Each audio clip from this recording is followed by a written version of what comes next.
Le retour de l'espoir. Les terres de l'Est étaient les plus inhabitables et dangereuses du continent. Pourtant, les rebelles n'eurent pas d'autre choix que de s'y installer tant bien que mal. Les circonstances de leur exil ne facilitèrent pas cette installation. Alors même qu'ils goûtaient à leur liberté, un hurlement de désespoir traversa les airs. Le cœur d'Alphéus se brisa. Elric était tombé, et Faïd le pleurait. Il continua à mener le groupe déjà fatigué par le combat, le départ précipité et la poursuite des soldats d'Obélia. Leur annoncer la perte de leur prince leur ferait certainement perdre tout espoir. La priorité était de trouver un endroit sûr pour passer la nuit. Ils s'établirent sur la rive est d'un immense lac, connu plus tard comme le lac Édros. Les dragons étaient à bout de force et avaient eux aussi besoin de repos. Ils avaient porté pendant des heures et sur des kilomètres durant beaucoup plus de charges qu'ils n'étaient habitués. Tous avaient besoin de se nourrir et de s'hydrater, et les œufs avaient besoin d'être réchauffés par le souffle brûlant de leurs parents. Le camp était endormi, à l'exception des gardes qui scrutaient l'horizon, lorsque Faïd se posa près d'eux.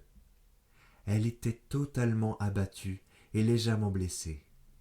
Et elle était seule. Cela suffit aux femmes et aux hommes qui étaient de garde à comprendre que leur prince avait sacrifié sa vie pour leur liberté. Le lendemain, l'humeur était maussade. L'annonce de la funeste nouvelle avait entamé le peu d'espoir qu'il restait aux rebelles. La colère et le désir de vengeance se lisaient dans les yeux des plus fidèles soldats, mais Alphéus mit vite fin à ces sombres idées. Elric s'était battu jusqu'au bout pour protéger son peuple, ceux qui lui étaient fidèles et qu'il considérait comme sa famille. Il aurait voulu que chacun d'entre eux survive et bâtisse un nouveau pays, où il n'y aurait plus de royauté, plus de discrimination, et où chacun pourrait être libre de se lier avec un dragon si ce dernier le trouvait méritant. Il aurait voulu que chacune et chacun d'entre eux ait une nouvelle chance. Devant le discours d'Alphéus, les esprits se calmèrent. Il fut décrété qu'Alphéus serait leur nouveau chef.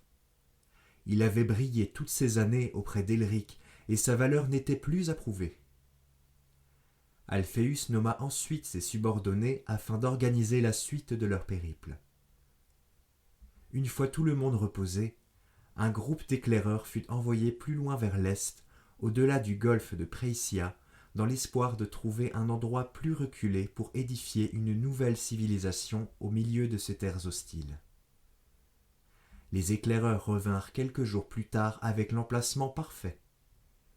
Protégés par les côtes, entre la forêt des brumes et la chaîne d'Evraès, s'étendait une plaine en lisière du désert. C'est là que le groupe établirait sa capitale, Dravaris. Et la nation s'appellerait Promessella, telle la promesse faite à leur prince perdu de survivre et de prospérer malgré l'adversité.